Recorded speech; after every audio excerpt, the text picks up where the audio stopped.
সিরিয়ায় ইসরায়েলের হামলা, বিশ্বব্যাপী নিন্দার ঝড়। দামেস্কের আকাশে হঠাৎই গর্জে উঠল যুদ্ধবিমান। বিস্ফোরণে কেঁপে উঠল সিরিয়ার প্রাণকেন্দ্র, প্রেসিডেন্ট প্রাসাদের পাশেই। কিন্তু এটা কোনো সিনেমার দৃশ্য না, এটা বাস্তব। ইসরায়েলের এই হামলায় অন্তত একজন নিহত, আহত হয়েছেন 18 জন। কিন্তু সবচেয়ে বিস্ময়কর বিষয়, এই হামলার পেছনে কি বার্তা লুকিয়ে আছে এবং কেন এতগুলো দেশ একযোগে ক্ষোভে ফেটে পড়ল। যুক্তরাষ্ট্র বলছে এভাবে সহিংসতা বাড়লে গোটা অঞ্চল জ্বলবে। জাতিসংঘ সরাসরি নিন্দা জানিয়ে বলেছে গোলান সীমান্তে ইসরায়েলি সেনা মোতায়েন আন্তর্জাতিক নিয়মের লঙ্ঘন। তুরস্ক বলছে এই হামলা সিরিয়ার শান্তির পথে বড় বাধা। ইরান দিয়েছে কড়া বার্তা, তেহরান থাকবে দামেস্কের পাশে। সংযুক্ত আরব আমিরাত সরাসরি বলেছে সিরিয়ার সার্বভৌমত্বে আঘাত মেনে নেওয়া যাবে না। আর জিসিসি 6টি দেশ একসাথে বলেছে এটা একটা নগ্ন আগ্রাসন।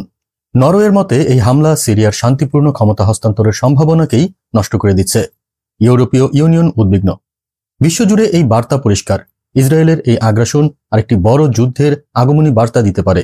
প্রশ্ন একটাই, সিরিয়ায় এই আগুনের খেলায় শেষ পর্যন্ত কারা পুড়বে? এটা শুধু এক রাতের হামলা নয়, এই ঘটনাই হয়তো বদলে দেবে মধ্যপ্রাচ্যের পরবর্তী ইতিহাস।